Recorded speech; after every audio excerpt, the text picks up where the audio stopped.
Hi, this is Shadi.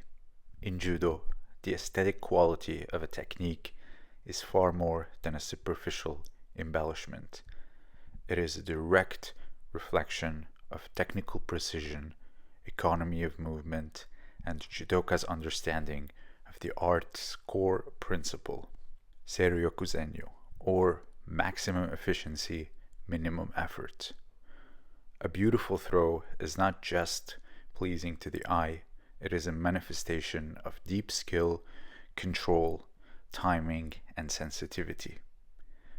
Nowhere is this more evident than in the execution of Ashihara, a technique revered for its elegance and its demand for flawless coordination.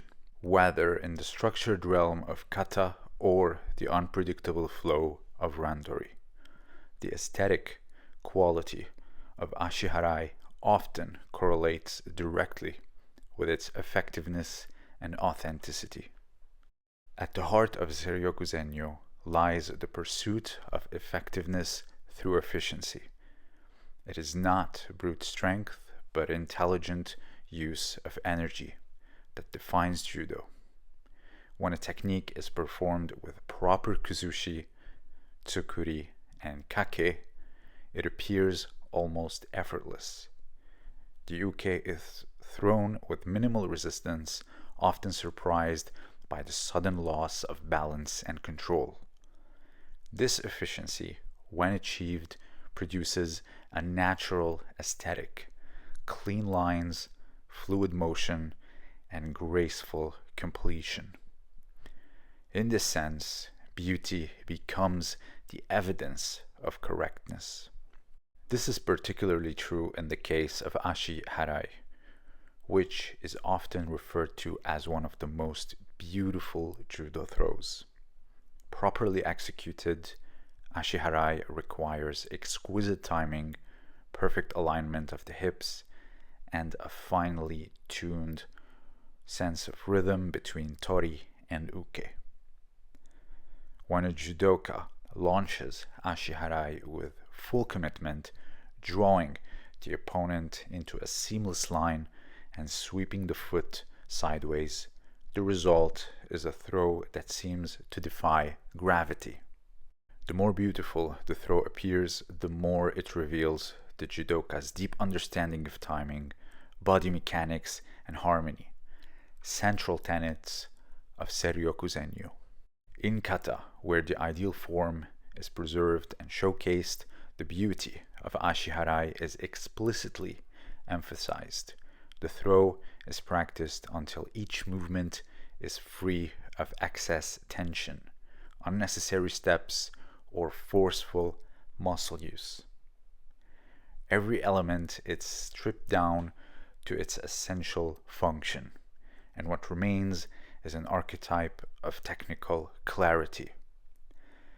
This distilled form not only trains the body, but cultivates an intuitive sense of what efficient motion feels like.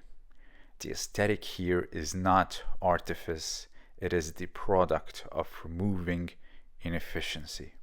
Yet, perhaps more revealing is the aesthetic of Ashihara in randori, where spontaneity replaces prearrangement.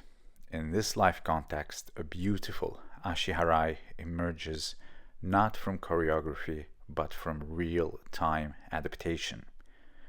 The more effortless and beautiful the throw appears in randori, the greater the indicator that the judoka is responding with clarity, using their partner's movement and balance rather than forcing their own agenda.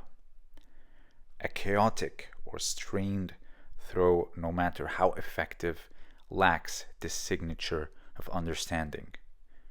But when Ashihara flows like water, catching the opponent mid-step and sending them skyward with no visible strain, the aesthetic itself becomes the proof of mastery. Indeed, the correlation between beauty and effectiveness in judo is not coincidental.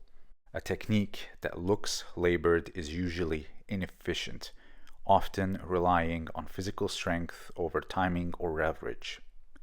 A technique that looks beautiful in contrast is typically the result of clean mechanics, awareness, and the judoka's ability to align with the natural laws of balance and motion.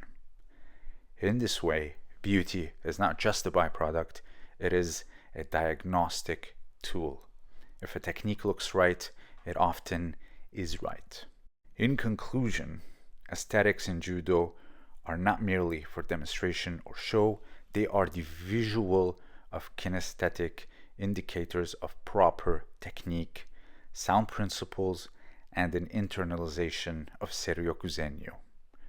Nowhere is this more vividly demonstrated than in Ashihara, whose elegance and gracefulness in both kata and randori serve as a mirror for the judoka's skill and understanding. The more beautiful the technique, the more it reflects that elusive judo ideal. Maximum effect with minimum effort. This was Shadi, and thank you for listening.